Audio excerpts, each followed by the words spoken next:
So we had at the toward the middle of last week, we were talking about the causes of the War of 1812. And what did we say the main cause of the War of 1812 turns out to be?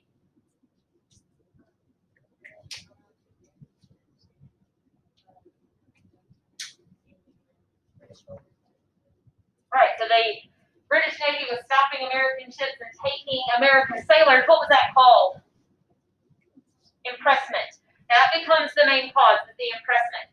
But it was also a culmination of a lot of things that had been building for quite some time. All of the trade interference, the violations of neutrality, and all those things that had really been brewing off and on, without a permanent end since the Washington presidency. Really. We also had this issue about the Western territories. What was going on in the Western territories, and what did that have to do with people being mad at Britain? Yes. Okay, there was Native American resistance going on out there. Settlers, like Indiana settlers and so forth, were fighting Native American resistance. And the British still had a presence there, yes. And so that resentment had been growing.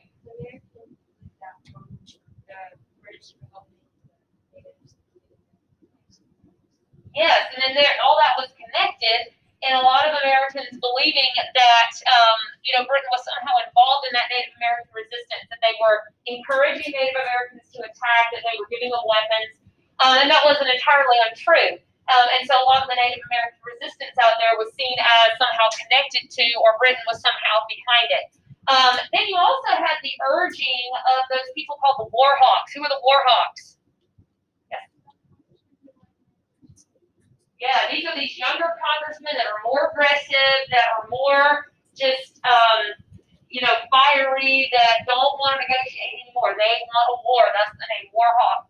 And not only do they want to bring an end to impressment and stand up for honor and stand up for their rights and all these sorts of things, land was a big part of it. They hoped that and believed that a war was going to gain land for them. So today we're going to see how all this plays out and what of that, if any of that, gets addressed as a result of the war. As I mentioned the other day, the War of 1812, I think of all American wars, is the one that gets the least attention.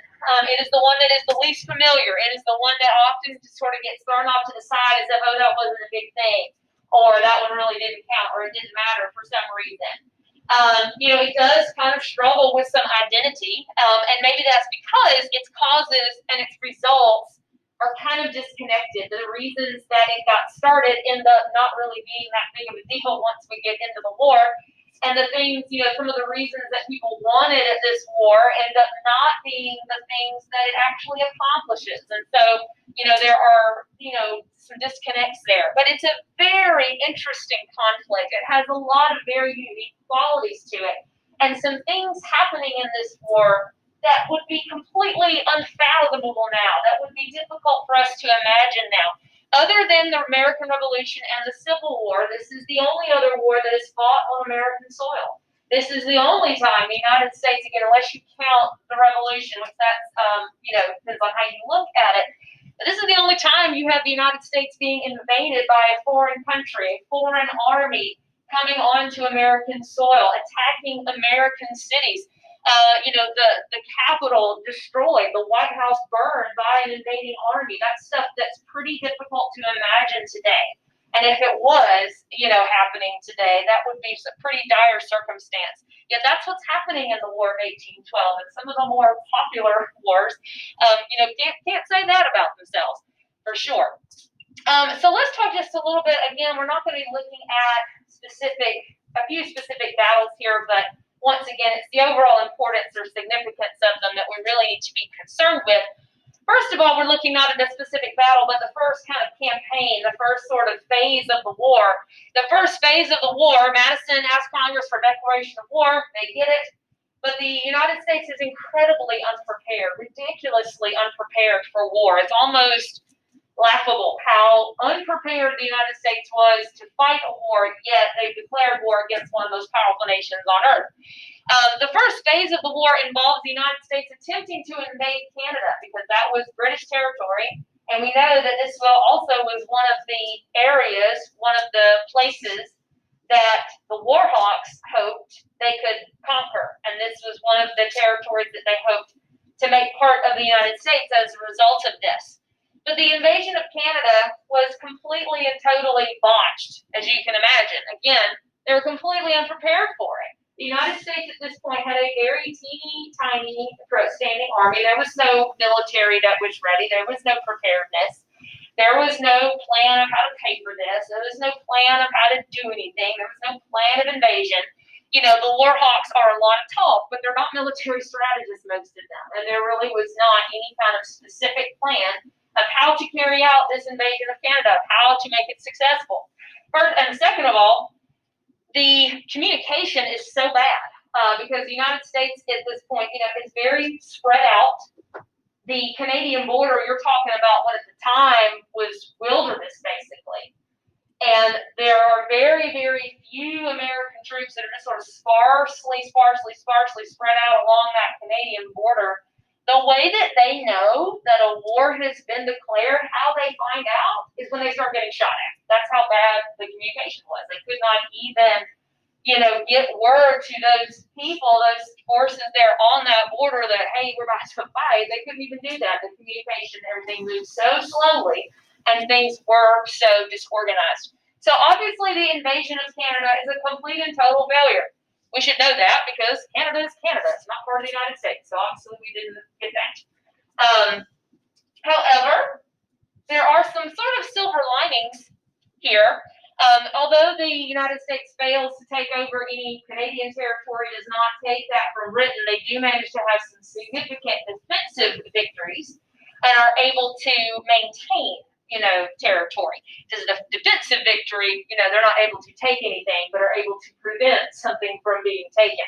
So there were very important defensive victories along the Great Lakes. Cities like Detroit are successfully defended, and they do manage to kind of, American troops, that is, manage to get their act together enough to not lose anything. But the whole invasion of Canada obviously does not work out.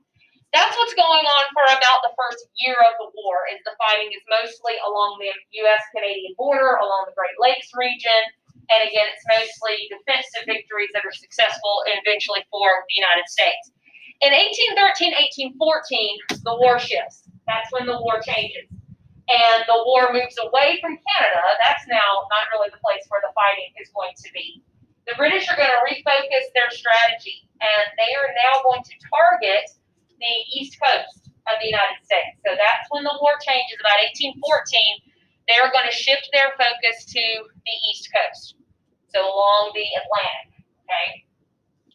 They are able to do that, or one of the reasons they want to do that is things have changed by 1814.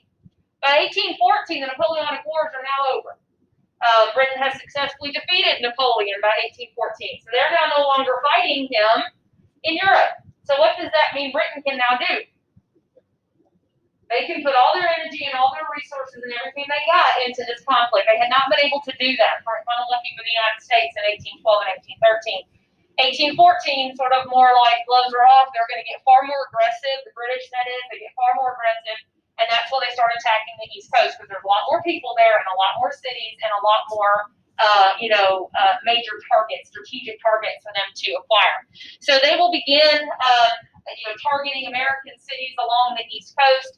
Again, it's hard to imagine people, fleeing their towns and trying to escape from the invading British Army. And American forces at this point still just don't have it together. They are just constantly floundering. Leadership is failing. The Secretary of War at this point is just swearing up and down that there's no way the British are going to pose a significant threat. They're not going to come out, but they are.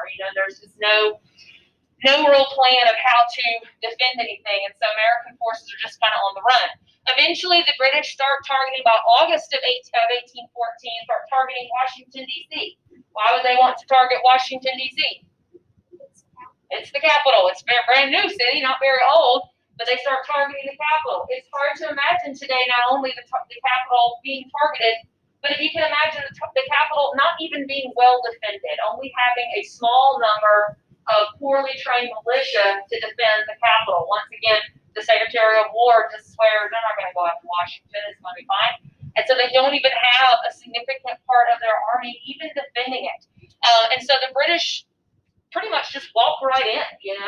The American forces that were there to defend it pretty much cut and run as soon as the British show up. So the British are able to just parade on through Washington, where they will destroy most of the government buildings. They will burn the Capitol. They burn the White House, several other important things, any of the shipyards and things like that, looting and destroying much of it. Most of it was, pretty new to begin with, which was pretty, devastating. Not so much for strategic reasons, because Washington, technically, although it was the capital, it was kind of a small town at the time.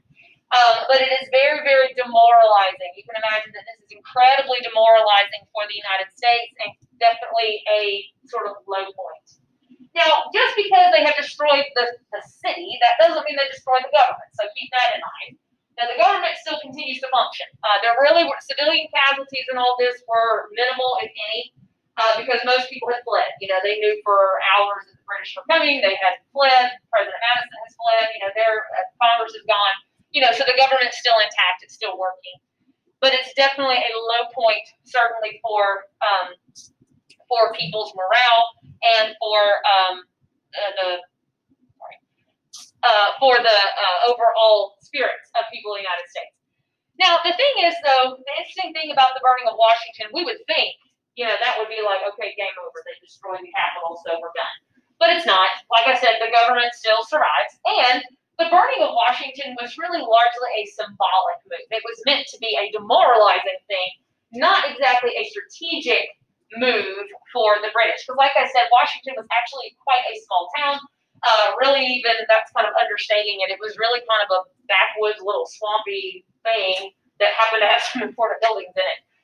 But that the town itself was, not even barely 20 years old by that point. So it was not a major strategic location, even though it was the seat of the government.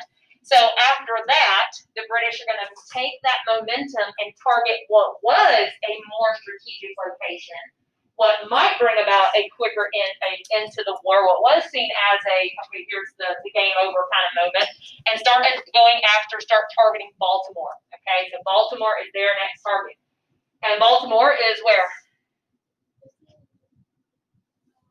Maryland. Okay, Baltimore, Maryland, which is the port city right there on the harbor, on the Chesapeake Bay. This was a strategic location for the British to capture. We probably don't think about Baltimore as being like this major, it's a big city, but we probably don't think about it being a major offensive position, but it was.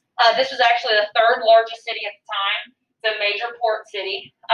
So a lot of trade coming in and out, a lot of supplies coming in and out. So that was important to capture for that reason. The United States doesn't have a huge Navy at this point, but what little they have, a lot of that is concentrated in the Baltimore area. So that's part of the reason to attack Baltimore as well. So Baltimore is the town. The American fort right there in the harbor is Fort McHenry. So that is the fort that Americans are going to be defending. That is the fort that defends and protects Baltimore Harbor and therefore Baltimore. So that's where the fighting is going to take place. And the British are going to try to attack Fort McHenry and try to defeat American forces there at Fort McHenry and then continue on with their invasion of Baltimore and hopefully end the war. But this time, finally, Americans seem to get their act together.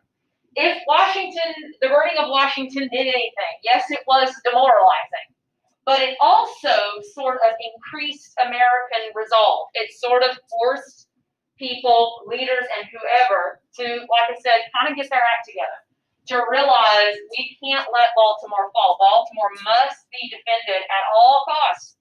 And so finally they're able to, be prepared and be ready and recognize the threat that this potentially poses. And realizing at this point, if they lose, and they lose this war because of it, what's probably going to happen? It's not just losing the war. Yeah, they lose everything. They could lose their whole country. They could lose their independence. They lose their identity. They lose it all. So this is where they kind of realize we have to defend Baltimore no matter what. So the American commander inside Fort McHenry is getting his troops ready. They are getting prepared. Even the citizens of Baltimore are on board. Instead of fleeing, which most of them probably didn't have anywhere to go, there are probably plenty that did try to evacuate. But they are turning out their lights at night, turning out, not burning their candles and their lamps at night so that the British Navy won't be able to see any lights and won't be able to see any targets. A lot of the people that, whether they were merchants or whatever, that owned boats or ships are intentionally sinking them into Baltimore Harbor so as to make it more difficult for the British Navy to sail into the harbor. If the deep, sunken ships there sticking out of the water and obstructing the British Navy from getting inside. So they are prepared. The burning of Washington has increased their resolve, has increased their unity, and they're ready at this point. So the British are going to move into Baltimore Harbor and with their Navy, trying to start shooting their artillery at Fort McHenry, trying to take it. And they fire on it all night. And this is September of 1814. They bombard Fort McHenry for about 25 hours, so more than a full day. They are shooting and firing their artillery at Fort McHenry. But after all that, the British are unable to take Fort McHenry. American forces continue to defend it. They try a land operation. That doesn't work either. And so after nearly a full day of trying to take Fort McHenry, the British call off their attack. They don't surrender, but they leave. This was mostly a naval assault, okay? And so they will back off, and they're unable to take Fort McHenry. It is successfully defended.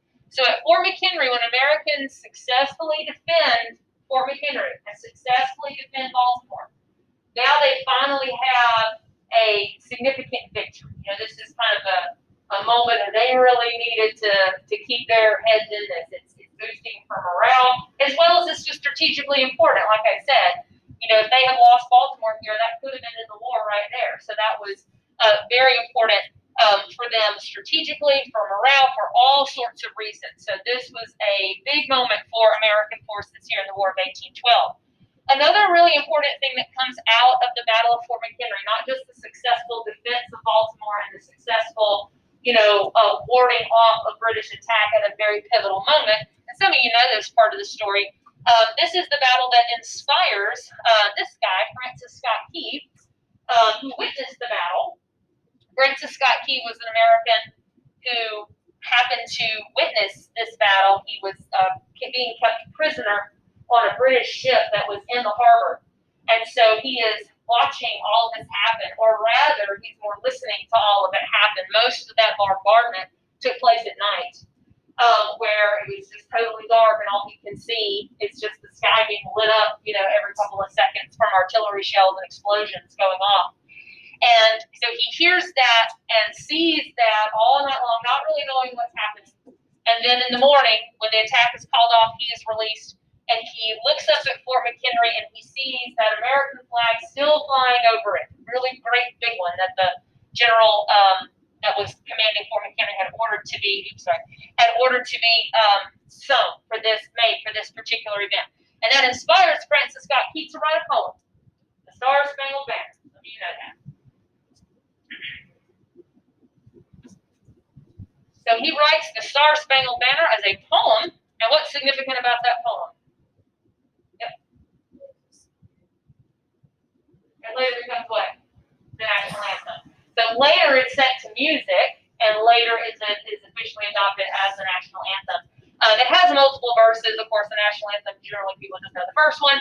But if you think about that verse, it is describing a battle going on. It's describing a battle going on and, explosions going off, but seeing the American flag still there. So it's describing the Battle of Fort McHenry. And this is... Star Spangled Banner is a poem. It is also the actual flag, and it's just kind of a personal interest of mine. So I'll just show you a few pictures here. The actual flag that he wrote about, that he saw, is on display in the Smithsonian in Washington. Some of you may have been to see it fairly recently or at some point. This is the picture of it right here. This is how it was displayed for a long time. It's no longer displayed like this. I'll show you some more pictures here right now. But you can see that this is the, it ends actually right there. You can see how tattered it is and all sorts of things. They used to have it hanging up right in the center of the museum as you walked in, and they had it up against this backdrop here that made it appear whole because it's all tattered and everything. trying to make it look as if it was all kind of there. Even one of these stars is fake because one of the actual stars is missing. But they since built a whole new facility for it where it's displayed as it actually is. Let me show you things. So we'll come back to that in a second. So again, this is just kind of a personal interest of mine, so I think it's kind of fun. The flag itself was in the family of the general that defended Fort McHenry for a long time. In about 1900 or so, they handed it over to the Smithsonian. This is what it looked like on the day that they got it. You can see how large it is. The picture before, see there's a guy standing right here. It kind of doesn't do it justice for how big it is. It's about as big as this room, the whole thing when it's laid out. And it's missing a good several feet of its length that has been cut off over the years. Then about 1910, 1912, somewhere in there, this lady, Amelia Fowler, and her team did some work on it too. She was a flag restorer. They showed this linen backing onto it to kind of prop it up, and that was also when they kind of, made it appear whole, as it were. So that was its first attempt at preservation. And then this is it hanging up like in the first picture. That's how it was for a long time. But then in the late 90s, they did a lot of research on it and found that with it being right, it wasn't covered up or anything. Eventually, that they did start covering it up with like a picture of it. And at certain times during the day, they would bring the thing down. People could actually look at it to protect it from the light and all those kind of things. But eventually, they found that was even damaging it, and that linen backing that had been sewed on it in the early 1900s was damaging it as well, because that was putting stress on the fabric and like pulling it and causing it to deteriorate. So in the early 2000s, there was this whole project to remove that linen backing, clean it, create a whole new facility for it where it will not be exposed to the elements and all this sort of things. That's what these people are doing here. They were removing these millions of little stitches to get that linen piece off and build a whole new facility for it. So that's what it looks like now. So it does not hang anymore. It sits on a platform where it's kind of angled up so that it doesn't get sort of pulled and stretched. It's in this completely like airlock kind of room, so it won't be exposed to certain chemicals or extreme heat, extreme cold, those kind of things. So the purpose now is to show it as it is, to not try to make it appear like whole. Yes. It's really cool. It is really cool. It's my favorite thing to see whenever there's some more pictures of it. You can see how big it is. You can see whole pieces of it missing, but it's a really, if you get a chance to ever go to Washington, this is always my number one thing to tell people to go see. I just find it interesting. So interesting about the Battle of Fort McHenry. Okay, so let's move along then, back to the fighting. So Fort McHenry, significant victory for American forces. They've got some momentum now, and they've got some confidence now, kind of getting some things together. So once again, the British decided to shift their focus, again, trying to end this before American forces can kind of get together too much, trying to end it more quickly. So now the British forces are going to concentrate on New Orleans. So now they move to New Orleans. Where is New Orleans? Louisiana, right where? Right in the Gulf of Mexico. So you can see how that would be a strategic location for the British to take. If they can take that, that cuts off American access to the Gulf of Mexico, to the Mississippi. It provides the British a way to invade, through the Mississippi and to capture all of that. So this is a strategic point for them as well. Now, you'll see some more details, more interesting details about this in the video we're going to watch here shortly. But once again at New Orleans, Americans very well prepared, extremely well prepared, much to the dismay of the British and much to their astonishment. American forces at the Battle of New Orleans are commanded by Andrew Jackson, General Andrew Jackson. Some of you will recognize that name. If you do recognize Andrew Jackson, what do you know of him? He's on the 20, which is ironic. He later becomes president, that's right. So he'll later become president himself. This is kind of his moment, well, several others. But the War of 1812 provides an opportunity for lots of folks, Jackson being one of them, to, kind of show their stuff and sort of become, heroes and great leaders and all these things. Why is it like that? Because he hated making money. And he hated making it and all that kind of stuff.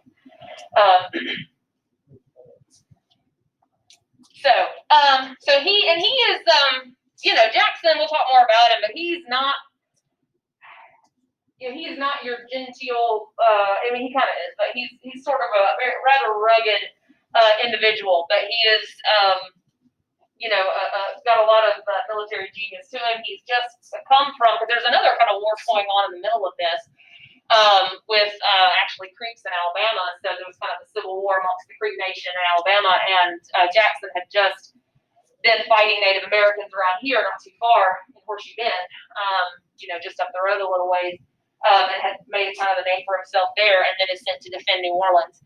And so he's got New Orleans very well defended with sort of this, hodgepodge kind of army that's been thrown together. And again, you'll see more about this when we watch the video here shortly that will explain it better, but and show you maps and different things that I'm not going to do right here. But the British attack at New Orleans, it's one of those things where on paper they seem to have the advantage. They've got more troops, they've got more everything, they've got this well laid out plan, but they just make so many mistakes. There's so many errors that are made in the British attack. Furthermore, Jackson's got his men well defended. They are in a good defensive position. They're behind, walls and bales of hay and things that are going to protect them from British fire. The British just blunder everything possible. They move slowly. Parts of the army don't do what they're supposed to do, that whole thing. And so Jackson's men are able to just fire right into them. They're able to just, even though they didn't have as many people, even though they weren't as well trained, they were able to just basically sit up there and just fire right into them and destroy them. They pretty much destroy, almost totally annihilate the British forces attacking New Orleans. So British forces, it's hard to even say they surrender because there's not really enough of them left to surrender. There's not really much of a command left once it's over with. So it is certainly the largest victory of the war that the United Americans have. It's also one of the most lopsided victories there has probably ever been, not just in this war, probably not just in American wars, but maybe in any war. What do I mean by lopsided? Yeah, there's no, that kind of doesn't make sense, but as far as the casualties and stuff is concerned, it's massive on the British side and minimal on the American side. But it's just kind of crazy. Again, it just doesn't even hardly make sense as to how it should have gone or how it did go one way. The odd thing, one of the quirkiest things about the Battle of New Orleans, and perhaps one of the quirkiest things about the War of 1812, is that in the end, this massive American victory at New Orleans, this amazing, miraculous, seemingly doesn't even make any kind of sense victory, in the grand scheme of things, amounted to nothing. Because the war was actually already over. This battle was fought 2 weeks after the peace agreement had actually been signed. So the war was technically done with. And so strategically speaking, it didn't matter. So even though the war was over, why did they fight? I didn't know.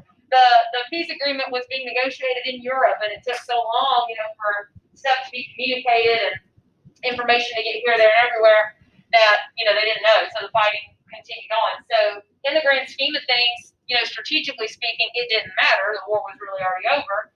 But do you think that mattered to most Americans? Certainly, well, most of them know. It's not like they're going to say, oh, well, I guess we can't celebrate that because the war was over. It didn't mean anything. This is celebrated all over the country, as was Baltimore. It makes a hero of Jackson, and it definitely changes, or it definitely has an effect on the way Americans view the war as a whole.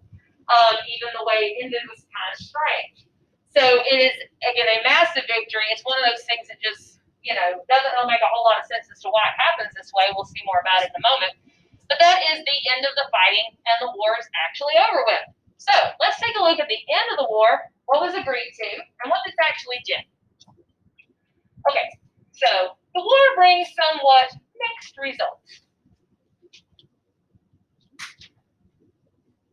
Again, this is an interesting conflict in that the things and the reasons that people wanted it, or the things they thought they might get out of it, end up kind of not being the case. But it shouldn't be misunderstood then as something that was pointless, as something that didn't do anything. It did lots of things. Just maybe not the things people thought it was going to do, and not the things people would have wanted, or even things they might not have noticed in the short term. Some of them are things that may become more noticeable in the long term. Okay. Now, as the war is continuing on, another thing we need to remember, this goes back to what we were talking about last week with support for the war and non-support for the war. This conflict, really like any conflict, You know, this happens in any conflict, is more pronounced in some more than others. Not everybody supported it. Not everybody wanted this conflict. Now, where did we say most of the support for the war came from? Support. Who liked it? The war hawks, they were from where? The South and the West. South and the West is where most of the support came from because those were the regions that stood to gain. Those were the regions that stood to gain should territorial expansion actually happen. Canada, Florida, and all that business. So therefore, where does most of the opposition to the war come from? From the North, particularly the Northeast, specifically New England, okay? New Englanders, Northeasterners, but again, most specifically New Englanders, opposed the War of 1812. Didn't want it, did not want that expansion. They call it Mr. Madison's War, accuse him of all kinds of things. They do not like it. Now, which political party would have been more concentrated and have been more powerful in New England? The Federalists, okay? So most of the opposition to the war comes from New England and specifically from the Federalist Party. The Federalist Party as a whole did not like the War of 1812, didn't want it, and all of that. And part of the reason was they don't want that expansion. They don't want more territory. They don't want the United States to get bigger, really, because if it does, which political party is more likely to benefit from that? It's more likely going to be the Republicans because the South and the West were already kind of Republican strongholds. Those are probably going to be agricultural areas, those sorts of things. Places, again, where Republicans tend to dominate. So the New England Federalists see expansion as very problematic. That expansion like that is a threat to their power. It is a threat to their dominance that they really had enjoyed for quite some time. For a while, they were kind of the dominant party. Most of the power, most of the population, the banks, the money, all of that was concentrated in New England. But when they see the country expanding, they see that slipping away. They see that power and that dominance that they've held for so long is starting to slip away from them. And so that's one of the reasons why they don't support this war. Also, remember, all the trade, the embargo and all that kind of business, that affected them more than it did anybody else. So these are people that have also been economically hurt by some of those policies and some of those things. And the war had further disrupted trade, and so it was more damaging to their economy than it was to some other parts of the country as well. So in response to that, towards the end of the war, there was a convention, a meeting of New England Federalists called the Hartford Convention. So this was a meeting of New England Federalists opposed to the war that have this little get-together, have this little convention in Hartford, Connecticut, it's the New England state, where they discuss their opposition to the war. Get together and talk about all the reasons why they are opposed to this and why it's wrong, kind of like they're trying to find a way out of it. How can we assert our power? How can we make sure that, we could stop this? How could we get out of this kind of situation? So they pass these different resolutions, kind of like Virginia, Kentucky resolutions, where they say we disagree with that, we disagree with this, and this is bad, all sorts of things. But they're also kind of trying to theorize, are there some ways that we could prevent this from happening in the future? If there's a large number of us that don't want a war, how can we stop it from happening? So they go over these different things, like proposing some, constitutional amendments and stuff that would make it harder to go to war, those sorts of things. But one of the things that they talk about at the Hartford Convention, and again, or how serious they really were about it or where they were going with it, who knows. But they did talk about the possibility of something called secession. They talk about the possibility of secession, to secede. What does that mean, to secede? To separate, okay, not succeed, like to do well, but secede, to leave, to withdraw, to say, we're leaving the country, we're not part of it, like New England states, they're not a part of it. They didn't do that, obviously. They didn't even make any formal attempts to. But they talked about it. They theorized it, and said that if something like this happens, and this whole region of the country is so opposed to going to war, we can just leave the country. We'll just withdraw from the United States, and we won't be part of it anymore, Again, it turns out to mostly be talk. They don't ever take any action to that effect. It's questionable how many of these delegates really wanted it, or it was kind of an extreme idea, but here's the thing. When word gets out about this, when the papers get a hold of it and people start talking about it and learn that New England Federalists have met in Hartford and they had those discussions and they talked about secession and they talked about this, that, and the other, that's happening right as the war's over. Right as, Battle of New Orleans has happened, Jackson is a hero, we won, we beat them again, America's awesome, all this kind of stuff. How does it make the Federalists look when it sounds that they talked about that? Like they look like, what are you going to say? Like sore losers? They look downright like traitors. They look un-American, they certainly don't look very smart. It makes them look, like they were almost pulling against, rooting against their own country when their country needed them the most. Makes them look foolish, makes them look, ridiculous, but again, it makes them look un-American. It makes them look really, really bad, like they were against their own country in a way. So it was, all that's happening right when the war is over and people are celebrating this seeming American victory. So it does not help the Federalists at all. This is bad, bad, bad, bad news for the Federalists that they get labeled as, which maybe they probably were deserving of it, let's that point. Hold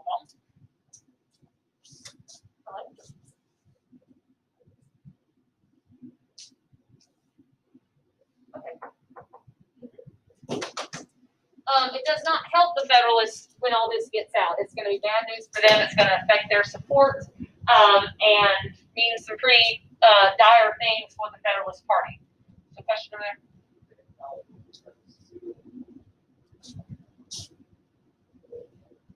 We're talking about Bear Flag Republic. No, not an official thing that I know of.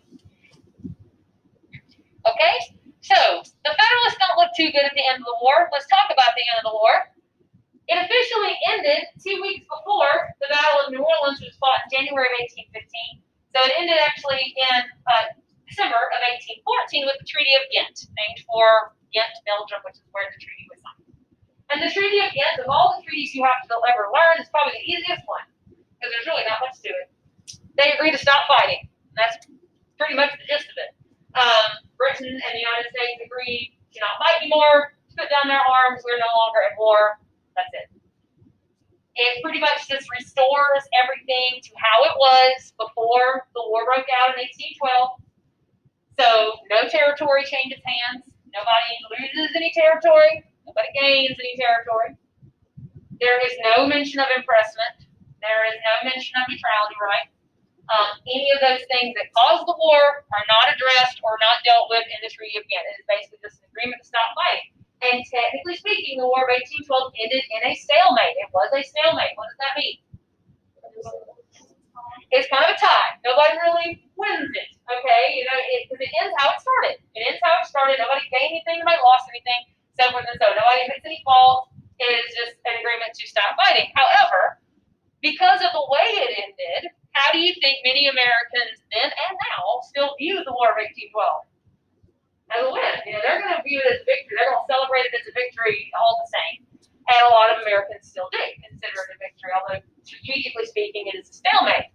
So this is what I mean by that disconnect between what caused it and how it actually ended up. The odd thing about impressment, the reason they didn't mention it in the Treaty of Ghent is because it actually wasn't even a problem anymore. Because once the British were not fighting Napoleon anymore, they didn't have a need to impress American sailors, so that had just kind of taken care of itself, as well as most everything else. Most of the things just kind of worked themselves out, either prior to this or worked themselves out not very long after. There'll be other agreements within the next couple of decades that will work out some of those other things, but it's really not the War of 1812 that works those things out. So the Treaty of Ghent stops the fighting, but most Americans, again, would celebrate it and be hearing the news and, enjoying a victory nevertheless. Now, once again, just because the War of 1812 did not technically solve impressment, there's no new territory, and the war hawks went on and on and on about more territory, more land. They didn't get any of that. That should not be understood as that the War of 1812 didn't do anything, because it actually does massive amounts of things. It's not maybe the things people would have expected, and maybe things that were not exactly intentional. And things that are not maybe directly related, but indirectly related to War of 1812. So let's talk about what some of these overall results were. One of the things that is huge after the War of 1812 that we are going to see show up in so many ways in the years following, the decades following the War of 1812, is a massive increase in patriotism and nationalism, which those two words are similar, but they're not quite the same thing. Patriotism is pretty easy. We know what patriotism is. What's that mean? Love for country. Okay? There is, a sense of Americanness. There is a sense of pride in the country, that in the nation, in the whole country, the United States itself, that you really have not seen. People are unified in a way that they have not been for decades. Really, not since the American Revolution have you seen people really identify with their nation, with the United States, rather than sections or parts or even political parties. There's just this great sense of patriotic euphoria that shows up, sure, in flags and posters and songs and things like that, but also in actual policy itself. Nationalism is similar, but not quite the same thing. If you look at the word nationalism, what's the first part of it look like? Nation. A sense of nationhood. And we throw that word nation around a lot. We don't really think of it as being a unique word. We sort of just replace it with country or whatever, which is fine. It's not wrong to do that. But nation does mean something specific. Nation means one thing. It means unity. It implies one unit. It's a nation, one thing, as opposed to a bunch of little things that kind of work together. There is a greater sense of unity, of nationhood, of the United States being a nation, and people identifying with that either just as much or maybe more than their state or their region or that kind of a thing. There is more of a sense of what America is, of what that character is, and a sense of not just uniqueness, but even superiority. There is more of a feeling that Americans were somehow different, somehow special. Things like the Battle of New Orleans seem to prove that to a lot of people, to say, if we can twice in a generation defeat the most powerful country on earth, which nobody in Europe been able to do, there must be something special here. There must be something different. That Americans were, even somehow, ordained by God to do great things. And that wasn't entirely new, but it certainly added to that sense of almost superiority. But we'll see that nationalism, that sense of nationhood show up in so many ways. We will see the national government very much strengthened in the years following the War of 1812. We will talk about economic programs meant to strengthen the national economy, court decisions that strengthen the national government, even nationalism showing up in foreign policy, the United States being a little bit more aggressive, might be too strong of a word, but assertive. A little bit more flexible, a little bit more muscle, and trying to, be a little bit more of a presence in the world stage. So that nationalism shows up in a great deal of ways. It's not just a feeling; it is a lot of that. And it's not just an attitude. It is a way that we'll see the government function and operate. This greater sense of who America is and what that means to say you're American and that sort of stuff. We also see some, and this is all kind of related to, and nationalism is wrapped up into most of this. We will see a big increase in American manufacturing in the years following the War of 1812. We've mentioned several times before this that the United States at this point did not manufacture a lot of its own goods. Where did we get them? From Europe. We imported most of that stuff. The United States was not really industrialized. The War of 1812 is part of the reason, not the only reason, but part of the reason why the Industrial Revolution will take off in the United States when it does. The war exposed to some people, or made some people realize that perhaps being dependent on Europe for manufactured goods was a bad idea. Maybe that's not what we want to do. It's not smart for us to always be dependent on Europe to provide us with manufactured goods. We need to do that ourselves. Because we saw what happened, when trade got cut off and trade got disrupted, how bad that affected us. We don't want that to happen anymore. Part of that is also nationalism, this sense of we're capable of doing that ourselves. We want to compete we want to be able to do what they do. If they can do it, we can. We're just as good or better than they are, so why can't we produce those things? It also kind of happened out of necessity. During the war and in the years preceding the war, trade was often so disrupted, and things were cut off, think of the embargo, all that kind of stuff. It sort of forced Americans to start manufacturing a lot of their own goods, kind of had to. Or you could also look at it as it gave them the opportunity to. There may have been a lot of folks that maybe wanted to start a business but couldn't really compete, but that gave them the opportunity to get their foot in the door and be able to do that. So we'll look at that in the next chapter, talk about how the Industrial Revolution takes off in the United States after the War of 1812, but the war had something to do with that. People also noticed, as a result of the War of 1812, a need for better transportation systems.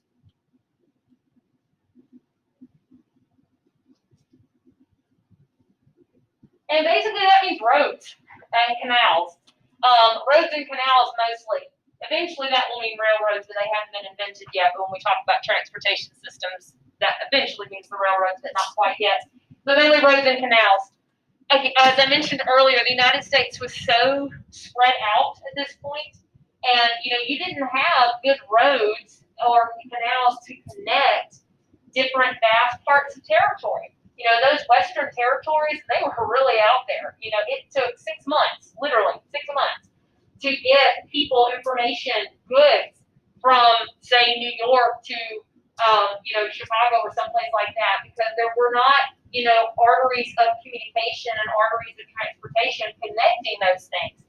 Recall that one of the big reasons why that invasion of Canada failed so badly was because they couldn't communicate. They couldn't send troops. They couldn't send supplies. There was no way to really be connected with other parts of the country. And the War of 1812 kind of exposed that weakness.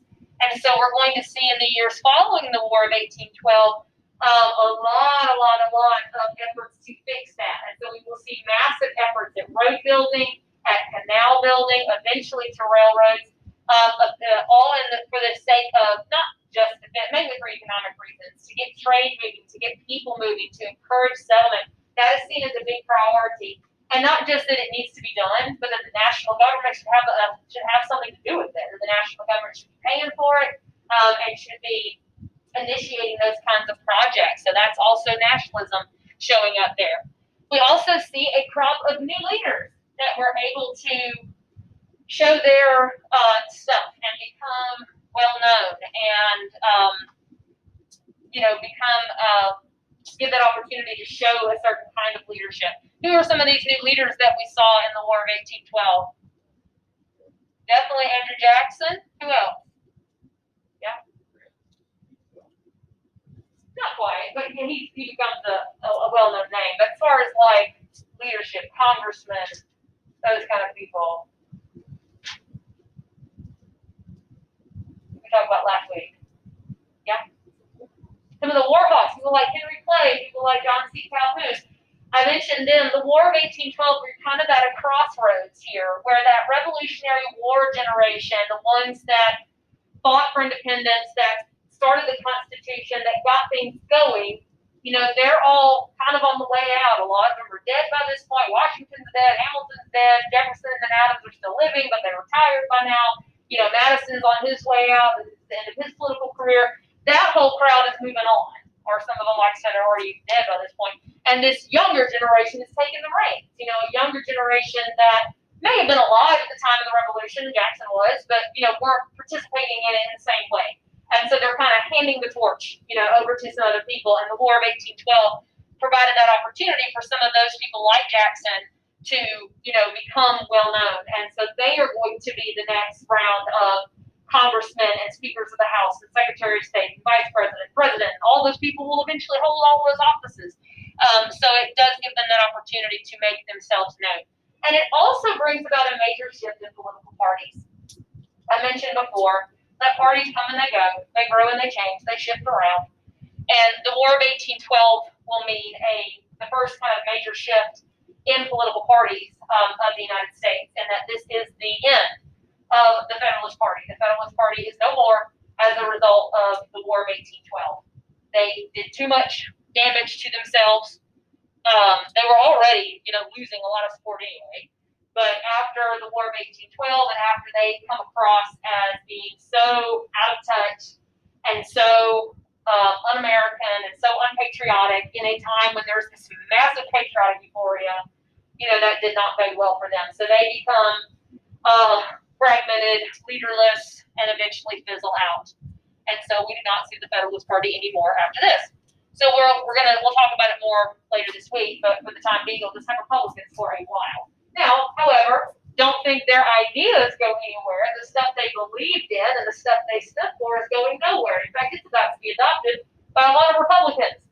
They will change their minds about some of that stuff because of the War of 1812. So it's not just a political shift that the Federalist Party is going away, but you're also about to see some realignment as far as beliefs and principles within the Republican Party as well. That's about to shift around too.